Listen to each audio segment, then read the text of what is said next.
Welcome to Guitar Gavel, a place for people who love guitars. These are conversations with musicians, guitar enthusiasts, techs, and collectors about their guitar journey and their love of the instrument. Thanks for tuning in. Please hit the subscribe button, share with your friends, and be sure to sign up for our twice weekly newsletter at guitargavel.com.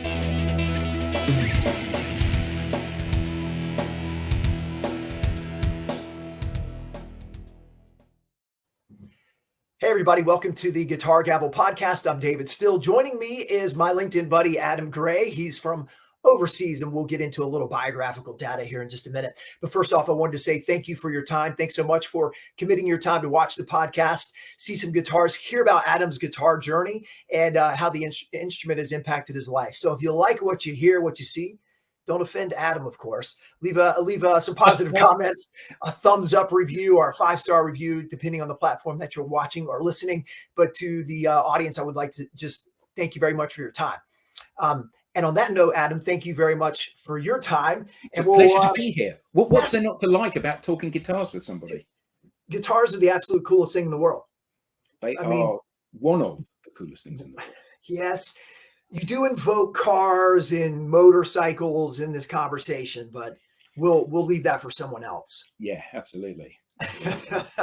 So we'll jump right in, Adam. Just tell us, how your guitar journey started, kind of that first experience, dabbling, playing, whoever the influence was, and we'll just let it flow from there, my man. Okay, well,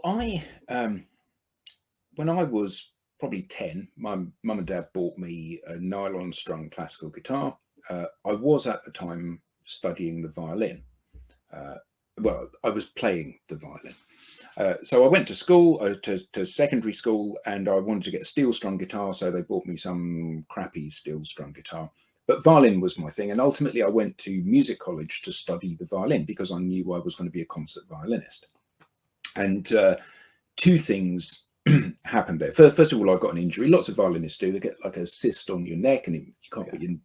So I had to take some time out. And secondly, I had that kind of light bulb moment when I realised I was in fact crap. And that's a quite sobering thought when you've kind of focused your whole life towards doing that. So I sort of, at the age of maybe 21, I kind of gave up music.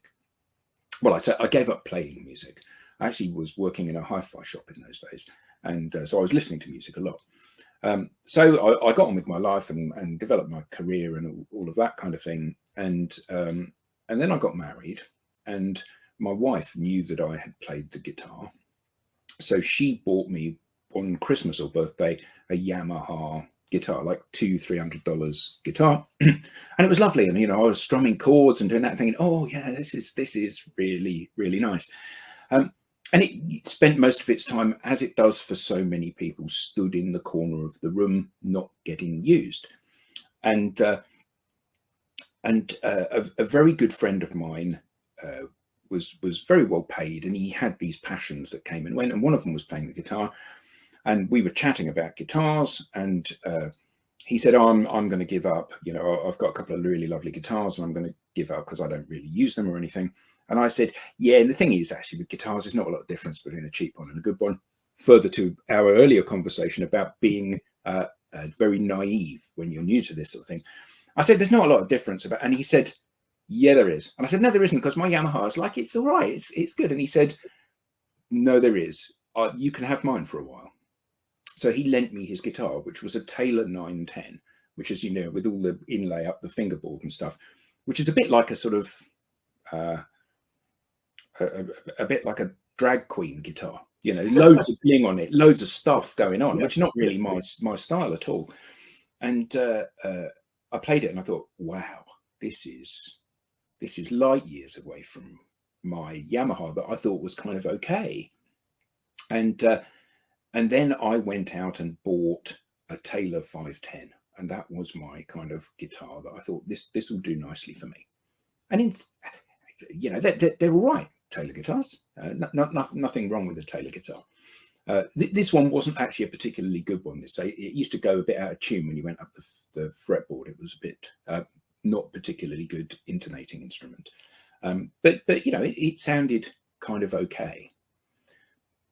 But the thing is that factory-made instruments are limited as to how good they can be.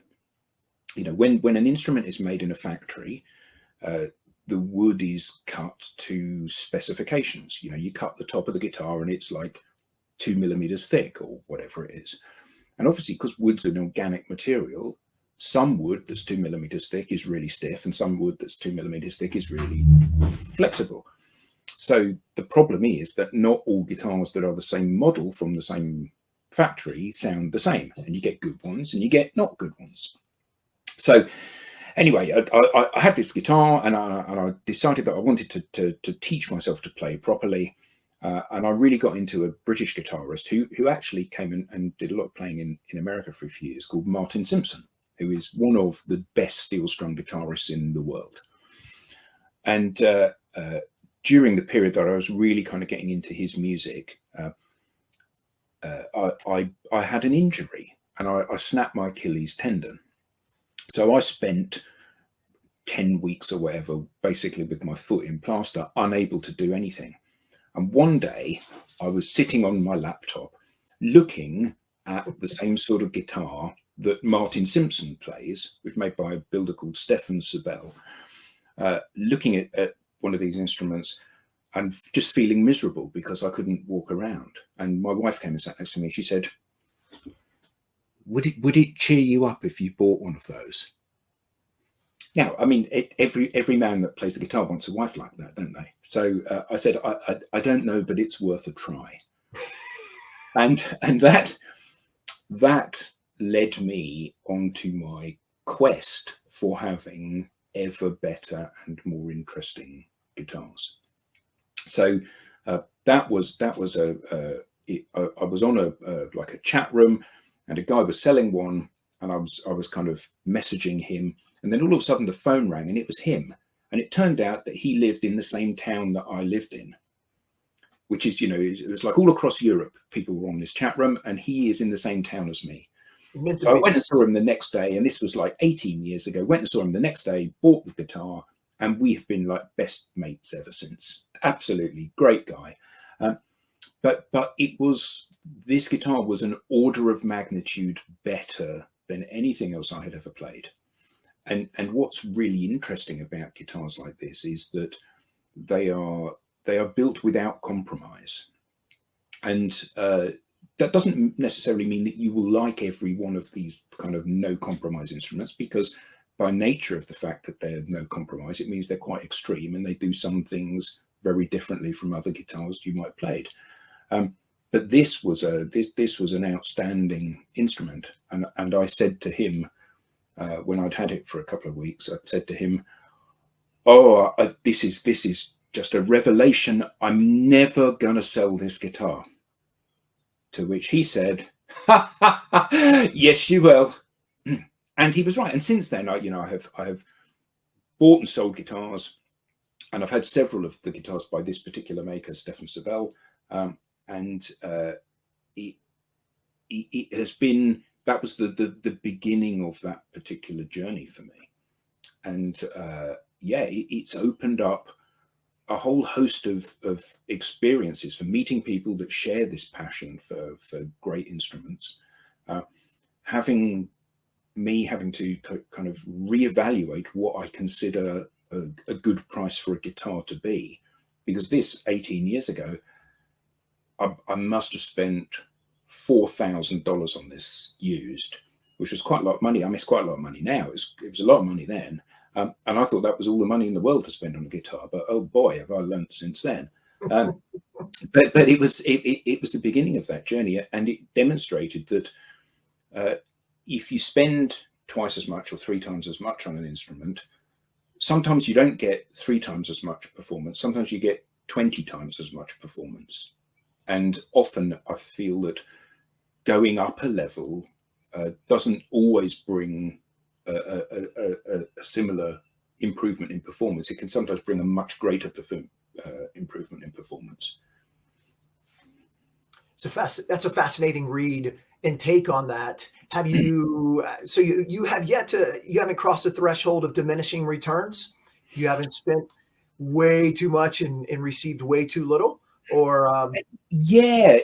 Well, I have on a number of occasions, but what I think is that uh, you and this is really difficult, particularly with something like guitars, is that you buy with your heart and not with your head. Mhm. So you buy something because you've always wanted something, Right.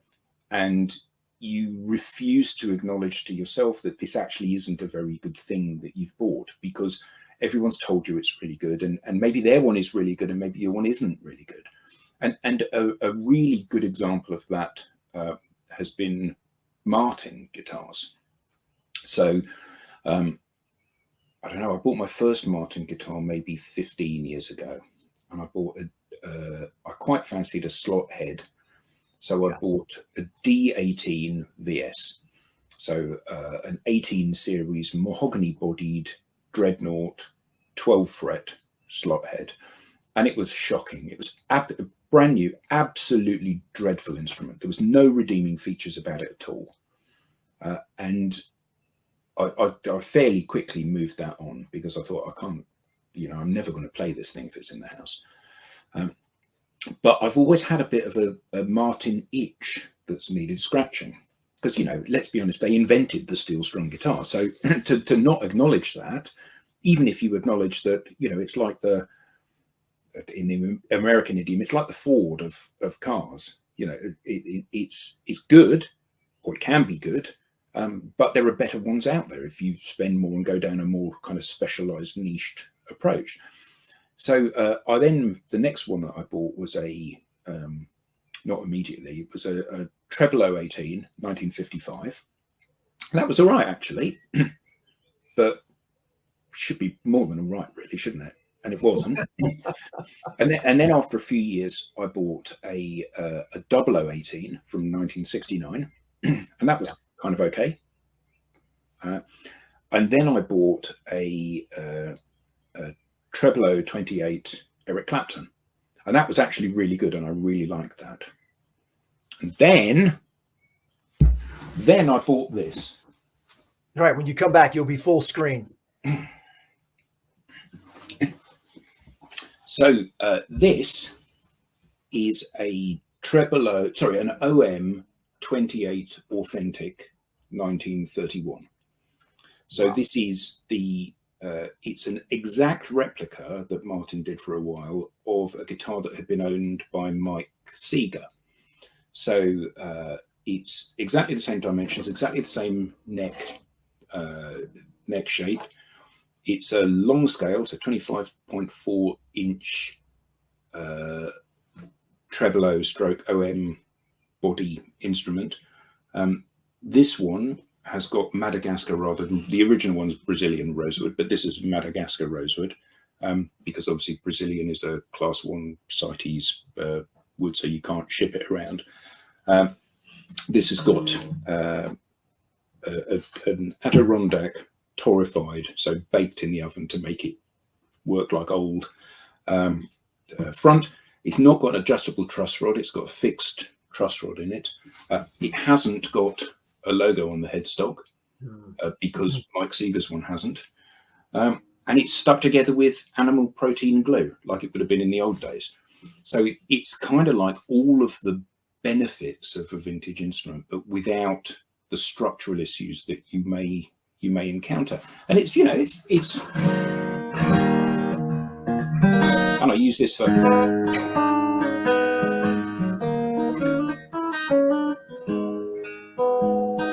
so it's like a bluesy sort of thing, and a bit of James Taylor and that sort of thing, and it works really nicely for standard tunings, and it's quite a valuable instrument, but it's certainly not.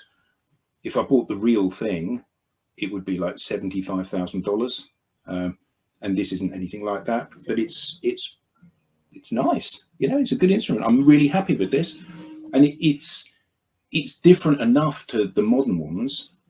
It's got a very thin pick guard that is under the varnish like they used to be, and it's got a through saddle, and it's all of the things that the original ones were in terms of how they were constructed.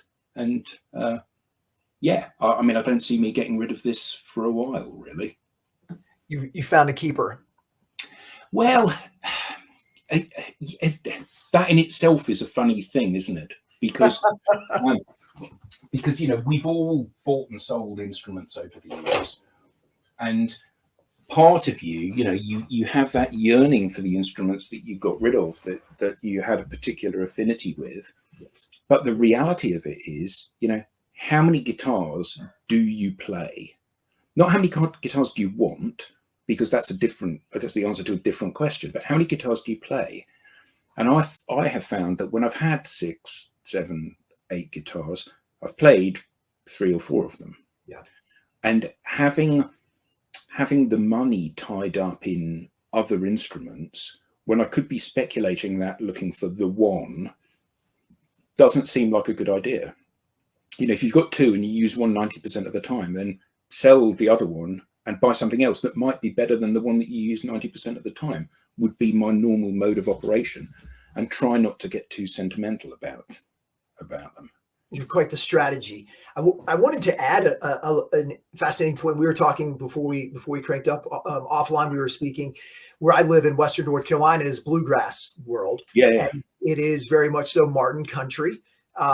So Martin's the thing to have if you do not have a custom built acoustic. And I have a friend of mine who's a prolific player, a much younger guy, and we were talking the other day, and he was mentioning, so he has an affinity or an attraction to, and I'm paraphrasing and probably throwing him under the bus at the same time. So, with a grain of salt, everything that's coming at you in the next 30 seconds. But as you were talking about some of the intricacies of the OM28 there, he's very fascinated by the World War II years of Martin, and when materials were not to be found, not to be had, not to be used, and the supplemental materials that were used on a certain year spread of Martins, how that has really impacted the tone of the guitar. So more plastic, whatever it was plastic around then? I guess so. I mean, here we go. I'm starting to sound extremely ignorant, but that was his whole point, was because of the scarcity of raw materials. The substitutes that they used produced what he thinks is potentially a better guitar. Though, of course, in the Martin world, it's the pre-World War II Martins that are highly collectible and that are highly desirable. But the intricacies of an acoustic and all the things that go into those, especially over time, how that changes with the guitar, changes the tone of the guitar, is really fascinating. And it sounds like something that's very much potentially up your alley. It's a very long-winded way. Yeah. So obviously, across the pond, we tend not to get the same breadth of vintage instruments. But there are a couple of dealers in the UK that ship in from the US, and they do get those instruments that are made during the war years.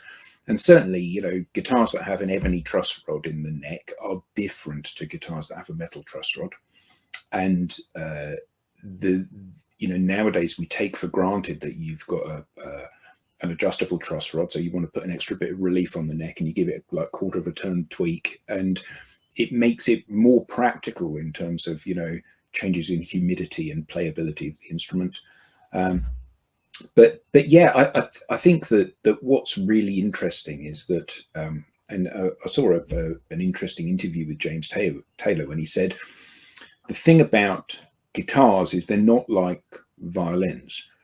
So guitars do wear out. Violins don't; they just keep getting better. So I've got. Let me grab it.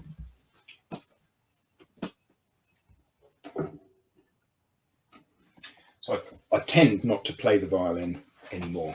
And in fact, this one has got a broken string on it. So this is a violin made by an Italian maker called Andrea Castagneri, and this was made in about 1770.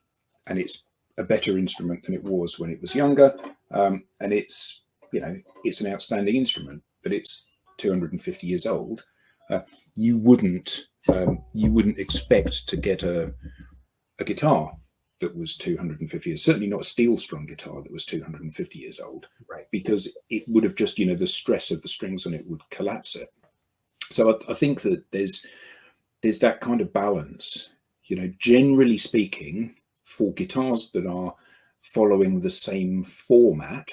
So like an OM28, if everything else is equal, if it's 20 years old, it'll be better than if it's new. And if it's 50 years old, it'll be better than if it's 20 years old, generally speaking.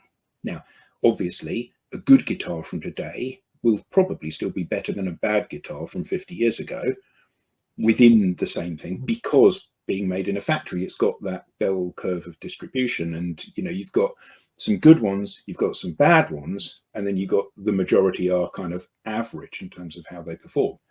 And that's why if you're going to buy a Martin or a Taylor or a Gibson or whatever, you need to go into the shop and you need to play 3 of them and pick the one you like best, because there will be differences. It's alluding to a point you started saying earlier, you're talking about earlier, in terms of one's affinity by the either of a guitar they previously owned, or the power of suggestion or power of persuasion that you have talked yourself into. You need this guitar because everyone has said X, Y, and Z about it. Yeah. And it goes to your point about actually sitting down. If it's going to be a player guitar for you and not a case queen, and really doing your homework. And of course, then if you find one you like and you need it in another finish, then maybe you have to have 2 of the same model. And that's where, a slightly small fetish or addiction can come into play, of course. Yeah. And, it's like, if you're going to have an addiction, it is better it should be guitars than drugs. Correct. And I think that this is harmless stuff. People collect watches, people collect cars, people collect leather jackets, people collect stamps, people collect, to each their own, different folks, different strokes, and all that. And I think that it's lovely, the fact that I think one of the things which often you struggle with when you start to get into the guitar purchasing world of buying decent instruments is that when you say to somebody that doesn't share your passion for it, I just bought this guitar, and they say, how much was that? And you say, yeah, it was $10,000. And they say, you're crazy. And you're not crazy, because when you say that to one of your friends that shares your passion for it, and you say, yeah, I've just bought this guitar, and they say, how much? And you say 10,000. And they say, let me have a go, because they know that it means it's probably going to be something quite special. Right. And I think that if you're outside of that kind of community of enthusiasts and people that share that passion, actually you just don't get it. Like fine dining or handmade shoes or whatever it is that is your passion, people that don't get it just don't get it, do they? Yeah, that conversation's DOA when they say you're crazy. Then it's time to change the subject matter. Yeah, absolutely. Absolutely. We're not going to jive on this topic of conversation, so let's move on. How about you, sir? So you found that special Martin. What else have you come across? Actually, and it may not be one that's in your possession now. What is one that you have enjoyed and sold, and maybe that you've thought about revisiting again, or do you have any? Yeah, I mean, over the years, I've owned a fair few good guitars, and there was a time when the dollar was very weak against the pound, about maybe 12, 15 years ago. And a dealer near you, Dream Guitars, I bought a couple of instruments in a period from them, one of which was a really lovely one made by a guy called Dana Bourgeois, a handmade OM style guitar, a bit like that, but with a cutaway. But it had a redwood front, had a gorgeous smell, absolutely gorgeous smell. Indian rosewood back and sides, redwood front.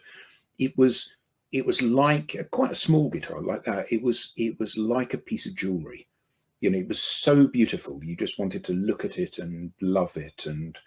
But at the time, I'd done some work for a guitar company, because at the time I was in marketing and design, and we'd done some brochures for a guitar factory in Northern Ireland, and they paid me in guitars. So you'd think so, wouldn't you? But what it meant was that I thought, well, I really have to get rid of some of these that I already own. So that was one of the ones that went, and I sold it to a guy in Germany. I used eBay or whatever it was at the time. Anyway, I have messaged him a number of times since saying, that guitar I sold you, if ever you're interested, nah. He's not interested in selling it back to me, and that's the only one really that I think, I wish I'd not sold that. But you live and learn, don't you? You live and learn. You do. And all right, well, so curious then, the guitars you got from the company in Ireland. Yeah. And that may be, you know, maybe you can't answer that question, but my question was, how were they? They were good. You know, and I think that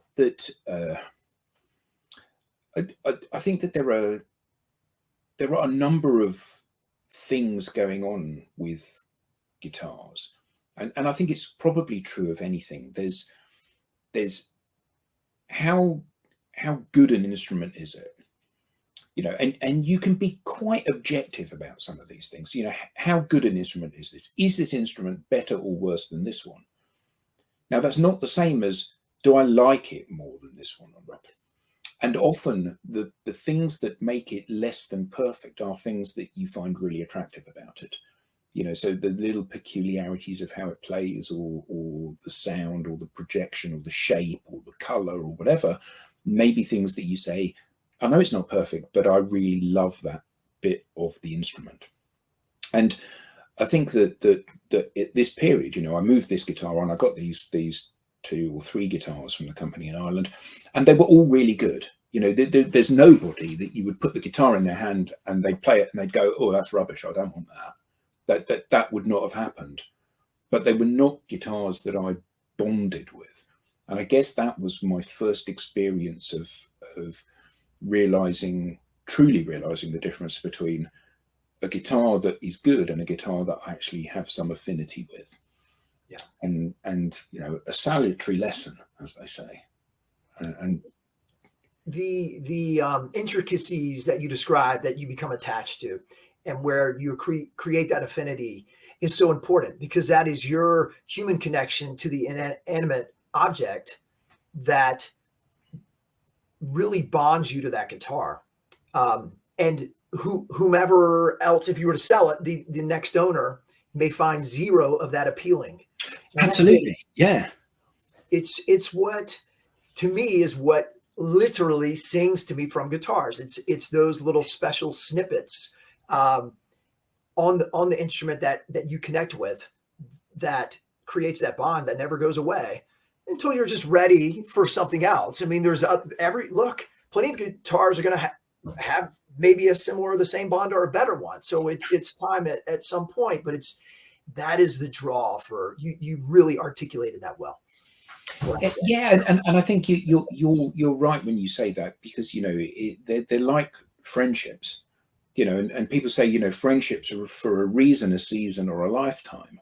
And sometimes, you know, the guitar suits you at the moment.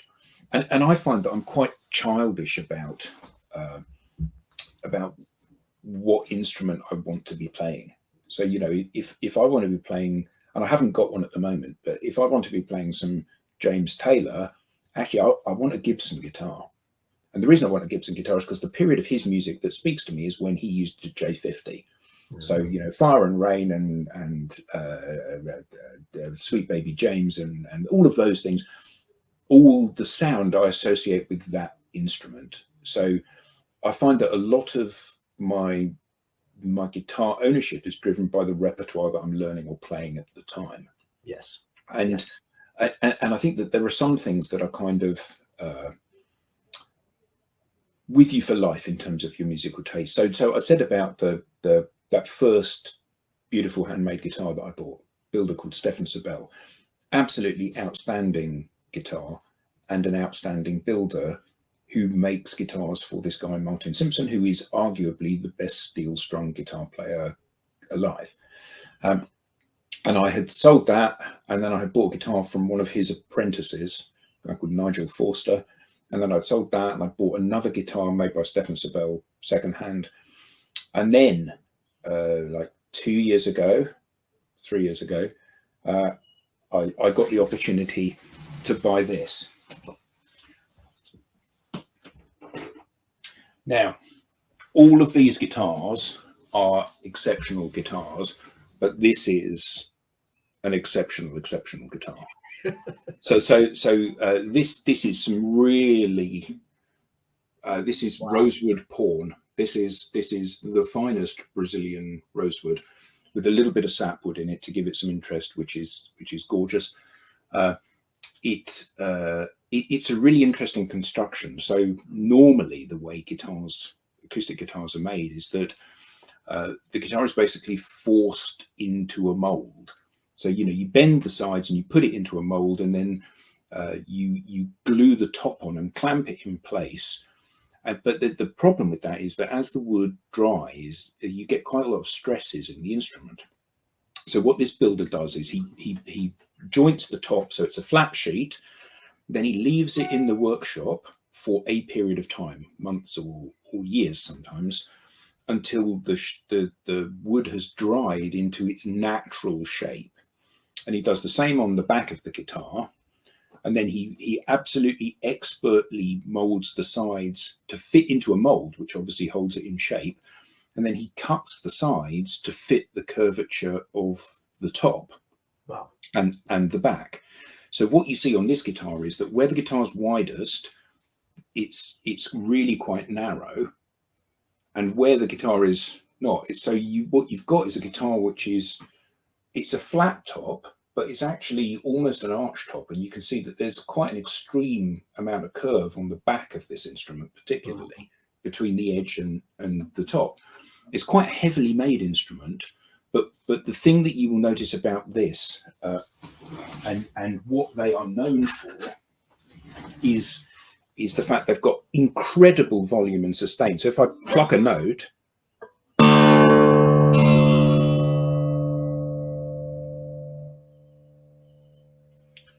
it just goes on and on and on and on and on and on. And there's no other guitar that is made that does it quite like that. So this is an interesting instrument. It's quite a bright sound, but it's unique in terms of how it operates. And these days, I couldn't imagine not having one of these in my collection of instruments. Let's see the back again. Will you just kind of hold it? Yeah. So I'm trying to do it so it's not so reflecty. It's okay. It is brilliant. I've never seen that. I've never seen anything like that. Yeah, it is. It's an exceptional. I mean, all of these are quite expensive things, and I've spent a number of years buying and selling and making a few dollars here and there on the trading of these to be able to get up to this kind of level of instrument. But so much of this is about trying to extract that extra little bit of performance. And Brazilian rosewood is it's the ultimate material for making the back and sides of an instrument from. Has all sorts of problems. Obviously, it's extremely unethical. So all of this is old growth. Was cut 100+ years ago. And part of the challenge with this is that it's extremely difficult to get the paperwork because it's a Schedule 1 CITES endangered species. So it's right up there with whalebone and ivory and tortoiseshell in terms of so if you carry this through customs, it'll be confiscated and destroyed because it's seen as smuggling. So it's quite a difficult wood to live with, but ultimately it is the best thing to make a guitar out of. And forgive me if I missed it. What the manufacturer, the builder of that guitar, I should say? A guy called Stefan Sobel, and you can. And this is a New World model, and this is a similar kind of size to the Martin OM size of instrument. It's got a long scale. It's quite heavily built, and this is something which handles very well, like dropped tunings and stuff like that. So this at the moment is in.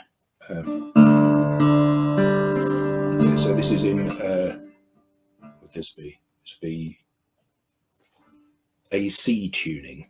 So it's D. No, sorry, G tuning. D, G, D, G, C, D.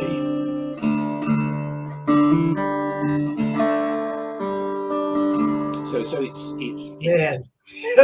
it handles that kind of feel very well, and because it's quite heavily made, it's also very stable. So if you change from one tuning to another a lot,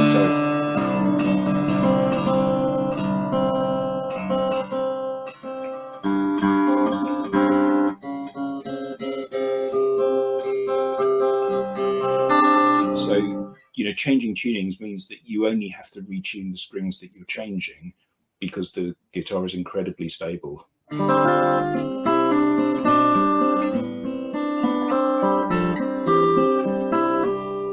So it's a joy to kind of just mess around with those interesting tunings. But it creates, you know, so many problems with the build. So the bridge, for example, because it's not going on a flat surface, the bridge itself is curved to fit the unique curvature of the front of the instrument, which I guess is a builder's nightmare, but a player's joy. Have you found that you prefer the OM style guitars? Yeah. Yeah. So all of my instruments at the moment are OM in terms of, you know, how you would label them. You know, the Dreadnought is, let's be honest, it's generally a bit boomy. You know, it's a loud instrument. It's quite bass heavy. If you are a fingerstyle player, it's not a great instrument to use. Jumbo guitars, you know, lots of volume and everything, but part of the problem is that unless you are performing on stage standing up with it around your neck, you're going to be sitting down, and the longer you sit with an instrument which makes you lift your shoulder like this, the more shoulder problems you develop. So OMs are nice enough that you can sit for hours playing away on them. And let's be honest, all of the people that I kind of hold up as heroes of mine, so John Renbourn, Bert Jansch, Martin Simpson, Alex DeGrassi, all of them, Clive Carroll, they all play OM guitars. So why wouldn't I try to emulate those heroes? Of course. You bring up a really fascinating point that I have just a little bit of insight about. Have you owned a jumbo before? Yeah. Okay. So I've had one for about a year and just had some work done on it and got it back from my luthier 2 days ago. And it sounds so much better. It needed some work. It sounds like an organ. It's just delightful. It's nothing special. It's behind me, that shoulder, whatever, that shoulder. And but I'll say this: I do a lot of palm muting, and so I like a dread because I like the bass. Yeah. Because I'm not going for recording quality and just what sounds good to me when I'm just banging it out in this room. And but like 8 or 9 months ago, I was just having a whirl in this jumbo. My shoulder was just all jacked up. I mean, because I literally developed within 15 minutes some terrible tensing habit in my shoulder. Yeah. I was really having a marvelous time. Don't get me wrong.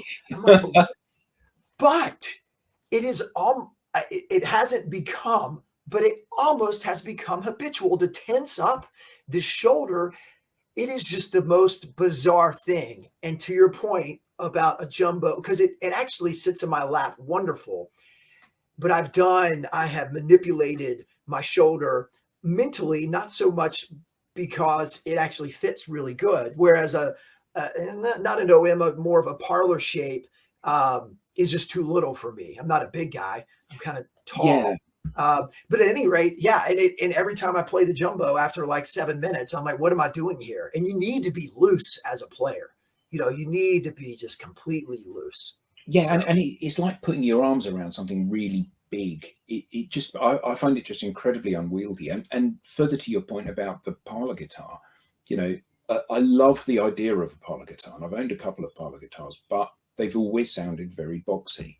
You know, it's the physics of not be, you know, it's a physical thing. The bridge drives the front pumps the air, the volume of the box determines what kind of balance of sound you get, well, as does the material of the box and the construction. But you know, the physical thing, you can't overcome the fact if there's only 2 pints of air in a box, it's not going to have the same sound as if there's 2 gallons of air in the box. Right. And you know, it's like if you want decent bass from your speakers, you need to have big speakers with big drive units, because actually that's a physical action of the instrument.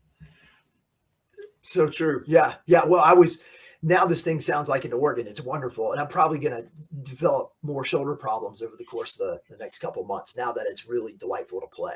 It might Yeah. be for sale here in a few months. Who knows? So, Yeah. Well, you'll be down to one arm then, won't you? yeah, no Well, problem. It'll be fine. you can list it from your hospital bed after your shoulder surgery. Now we don't.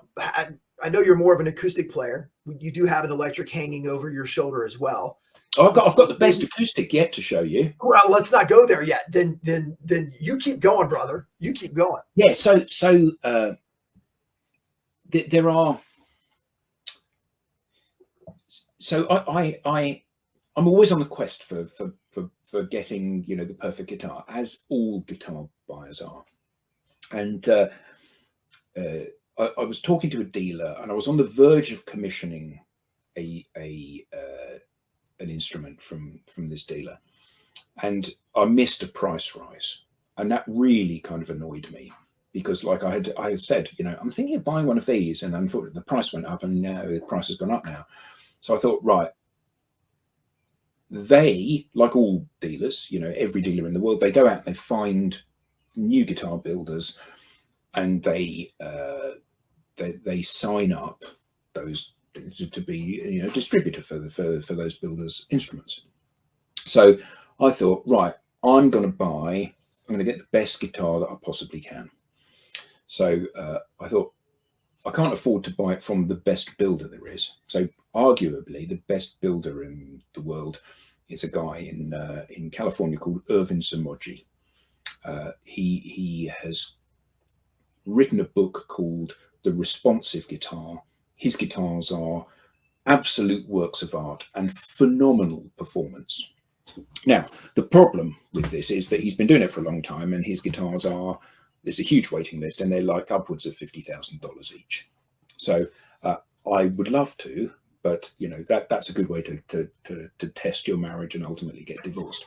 So I decided no, but I thought I would go to his current apprentice, and he's got a famously difficult process for becoming an apprentice of his.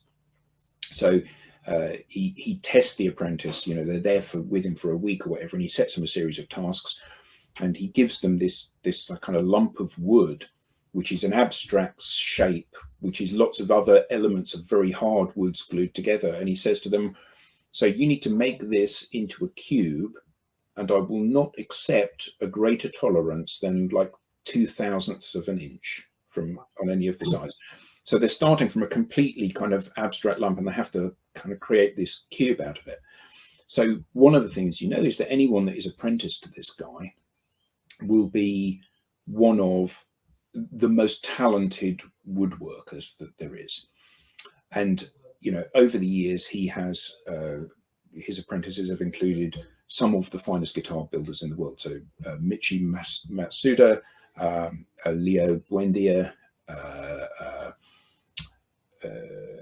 Mike Baronick, you know, just outstanding builders. So I went and found the current apprentice and emailed him and said, you're the apprentice of Insamoji. Do you want your first commission? And he said, yes. So we had a conversation about what that would be, and kind of agreed that. And I said to him, so that's what I want. I want an OM, obviously. I want an OM from you. But also I want a small guitar. So build one of those as well. And when you bring the OM over to me, bring the other guitar, and if it's good, I'll have that as well. So he made me this.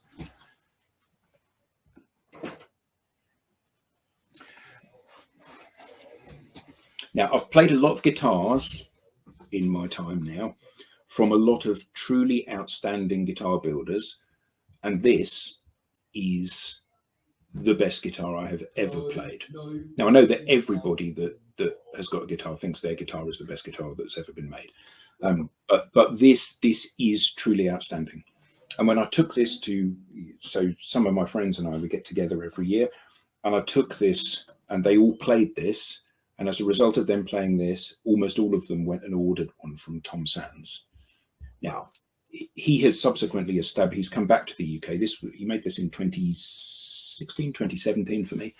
He's now come back to the UK, 2016. Come back to the UK. He's established himself as a builder in his own right.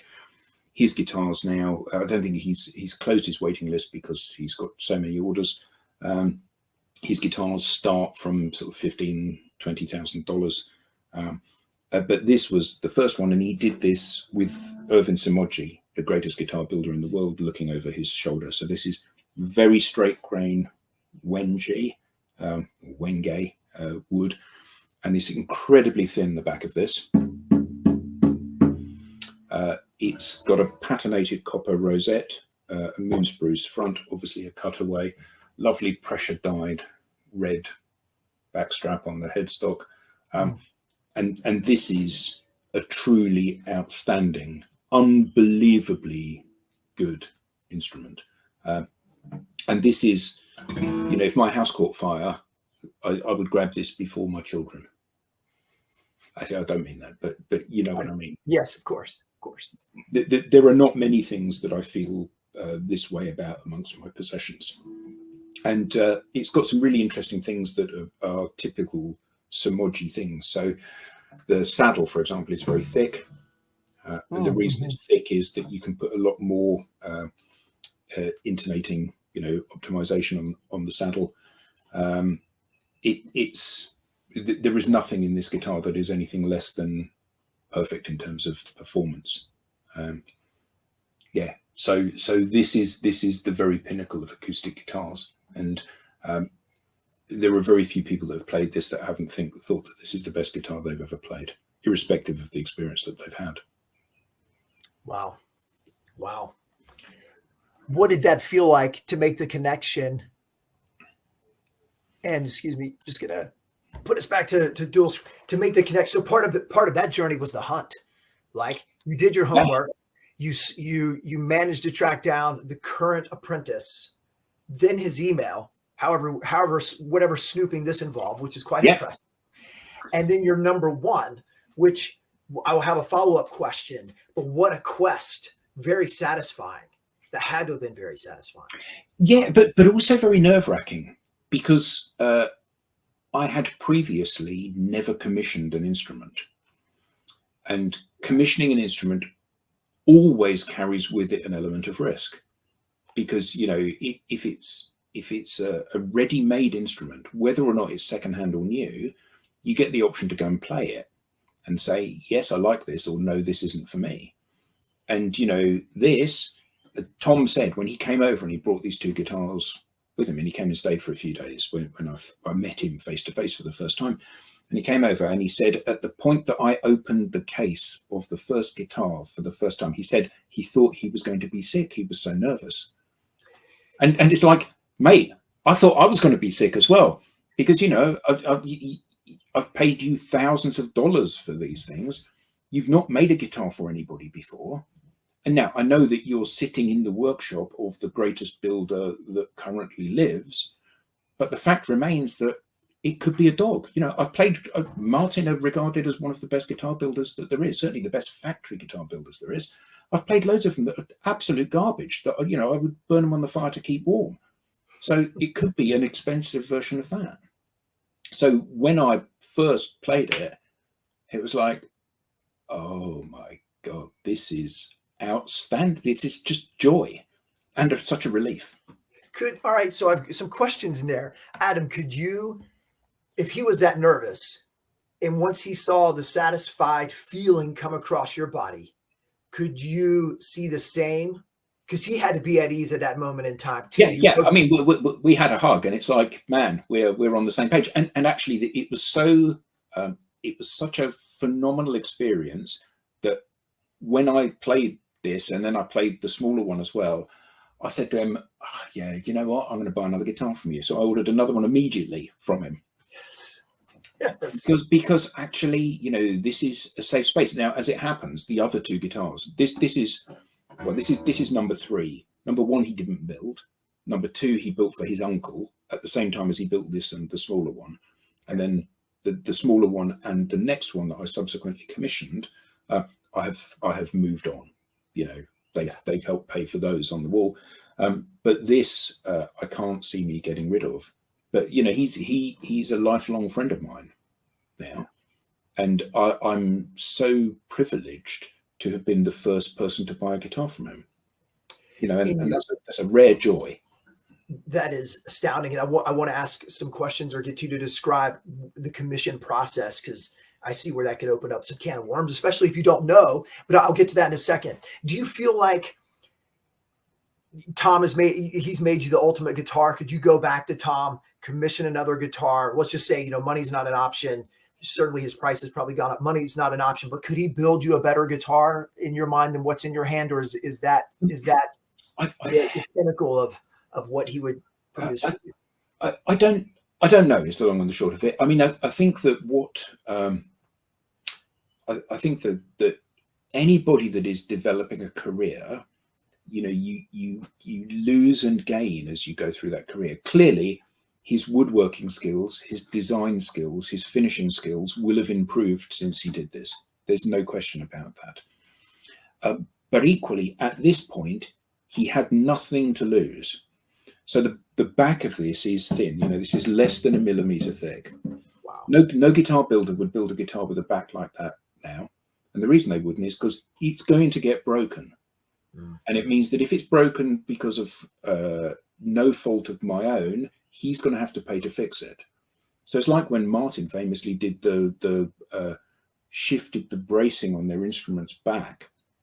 They knew that it made it worse, but the reason they did it is because it reduced warranty claims from the front bellying up because of the force of the strings on it. And always, yes, he's a guitar builder. This is not Tom, this is anybody, they're a guitar builder. They build the best instruments they can, but they're also running a business. And if the instruments that they build that are guaranteed forever with the person that bought them, guaranteed forever, if they come back after 18 months and they need major work doing to them, that's major work fixing my guitar, not building a guitar for someone that's going to give them more money. Right. So, I've not played, as I said, I've not played anything better than this instrument ever. That's an awesome statement to be able to say and mean, right? Yeah. So in the commission process, I mean, you clearly have quite the knowledge of acoustics, but was his approach as a woodworker, or was his approach more rooted in understanding guitars and being a player? And so I guess that would shape kind of the next couple of questions, which then, if he's more of a woodworker, is he asking you specifics about, what do you want on this guitar? Better than me. You're the player. I'm just the maker. Or how was that process? I'm very curious. Yeah. So I think perhaps Tom is not a good example for how that normally is, because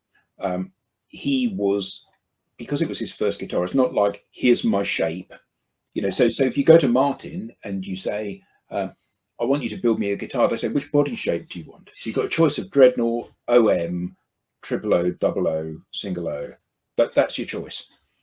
And it's like, okay, well, I'll pick one of those. And then you can talk about the woods, and then you can talk about the appointments, and then you can talk about the width of the fingerboard, and then you can talk about all of these other things.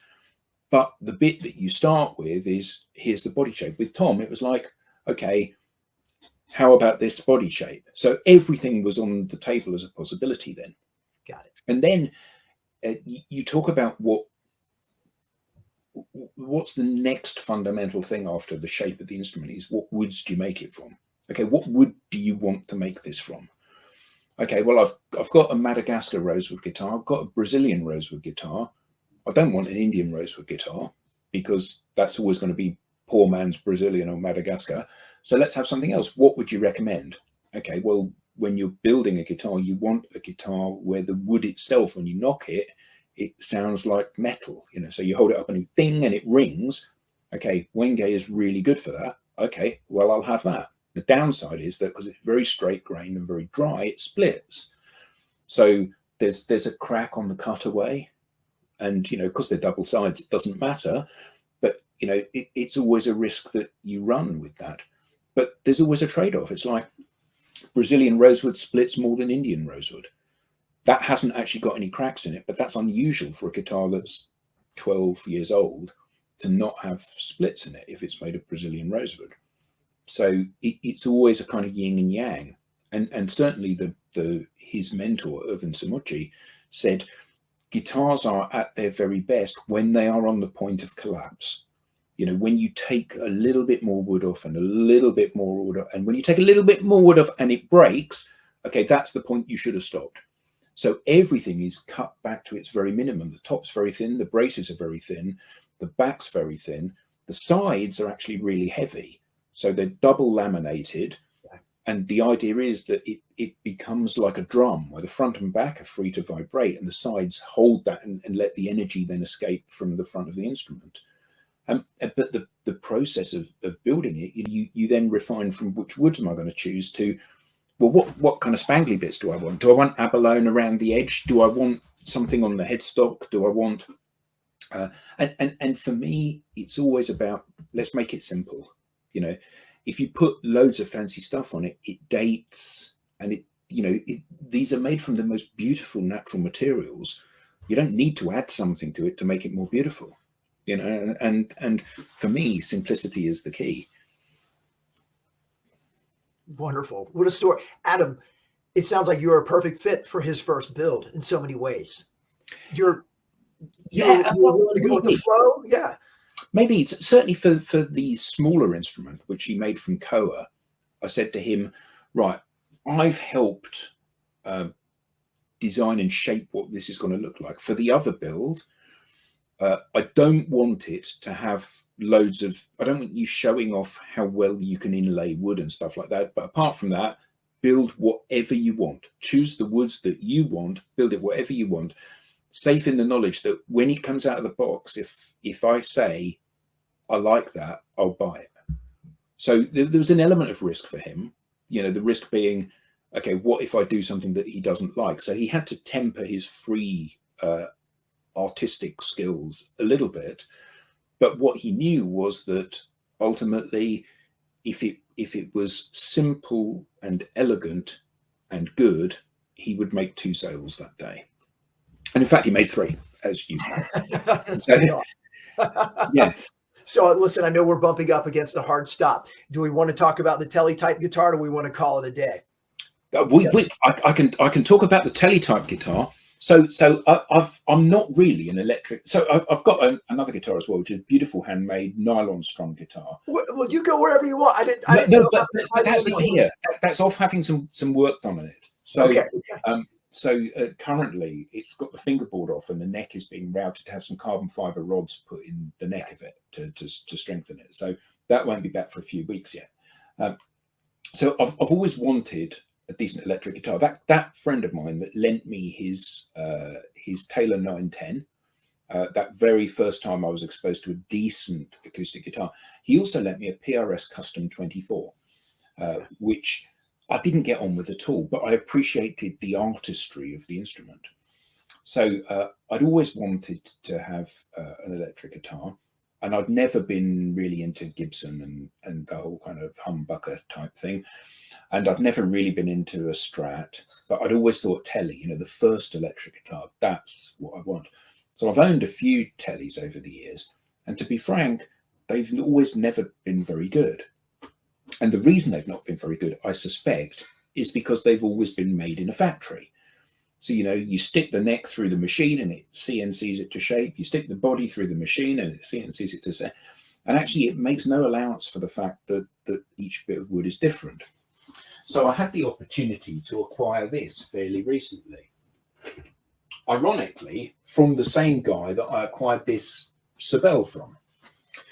And this is a Hahn Telecaster. So it's a guy called, well, it's not Telecaster, Hahn T Classic. So Chiho Hahn is based out of New York State, just outside New York City. And he makes these, which are beautiful handmade copies of, obviously, a Telecaster. And this is great. You know, I've had this now for a couple of years, and every other electric guitar I have owned has gone within 3 months. And this is, it's got quite a chunky neck for a Tele, which are famous obviously for having very narrow necks, which is more acoustic like. But again, you know, it's it does what a good acoustic should do, which is, a huge amount of sustain for a solid body instrument, and everything is optimized for performance on this. It's got hand wound pickups. Everything just feels quality. That sounds pretty good right there. Yeah, I mean, it's surprisingly so. And I've always thought, for someone that kind of dabbles in playing the guitar, I've always thought you should dabble in playing the electric guitar as well as the acoustic guitar. But every time I've tried, I've been thwarted by the fact that I've not enjoyed the process of handling the instrument and actually playing it. And everything about this is just perfectly finished. The fret ends are beautiful, the curve of the fingerboard is beautiful, there are no sharp bits on it, there are no buzzes, it intonates perfectly, it's got enormous sustain, it's just a joy, in the same way that the acoustics that I've settled on for the moment are a joy. And I think that what's interesting about all of this is that you kind of settle into a place, and it seems to me that the four guitars I've got here, plus the one that's off being looked at, I don't have any desire to change these. So previously, always I have been, like you're dating that girl and you're walking down the street and another girl walks past and you kind of get, and guitars have always been like that for me. I've always had a guitar and I've thought, when I get rid of this, I'll replace it with one of these. And I don't feel that way about any of these four, or indeed the nylon strung. But I recognize that there are holes in the instruments that I have. So I haven't got a resonator guitar, and I don't know much about resonators. I could go down the sort of national 1930s route. Yeah. There's a company called Mule Guitars who do handmade resonators in America. They don't ship outside the US at the moment, unfortunately. And those seem to be really good resonator guitars. There's obviously wooden resonators, Dobro type things. And in fact, the Eric Clapton Unplugged DVD, yeah, where he plays his resonator guitar, which got some fancy inlay on it and stuff. I found the company that actually makes or made a replica of that. Yeah. So I emailed them and I said, I might be interested in you doing a replica of this, like you did for this guy. And they said, yeah, there'll be a 3-year wait and it's $25,000. Okay, so I won't be getting one of those. But I have the need for one of those. I have the need for a 12 string. I have the need for a 12 string as well. And I've bought a couple of 12 strings and moved them on because I haven't yet found the thing that I want. But I need a 12 string, I need a resonator, and I need a small body slot head guitar as well. So like a Martin 028 or 018 vintage type thing. Yeah. And then beyond that, there's always the one, isn't there? That's right. I saw in Kansas, in a guitar dealer in Kansas, that they had acquired an OM 1933, I think, OM 28 Brazilian rosewood Adirondack. So basically, like the one on which this one that I've got is immaculate condition, still with the original varnish on it, like not been retouched or abused in any way. And I emailed them and I said, "That's really nice." Email for details. First question: how much? First answer: $85,000. Which, yeah, I just can't. Yeah, sure. I can't do that. It's understandable. Yeah, but there's always that dream, isn't there? There's always the dream of that one guitar where you. But I think certainly for me, I don't want 50 guitars because I'll play 5 of them. What I want is the 5 guitars that I'm going to play. And the nice thing about having a few is that you can have some in different tunings and some which suit different kinds of music and stuff that you're playing. And where I am is a pretty good place with these, I think, at the moment. That's great, man. That's great. Adam, we'll end it there because we're bumping up against other activities that need to be accomplished for this evening. Listen, this is a brilliant conversation. Really, David, thank you so much. I've loved it. Splendid. We've pushed it an hour and 4 minutes, and I know there's about 20 minutes left in the barrel, but we're just going to cut it right there. I mean, it was the fastest hour and 4 minutes ever. It's wonderful, really brilliant. Adam, thank you.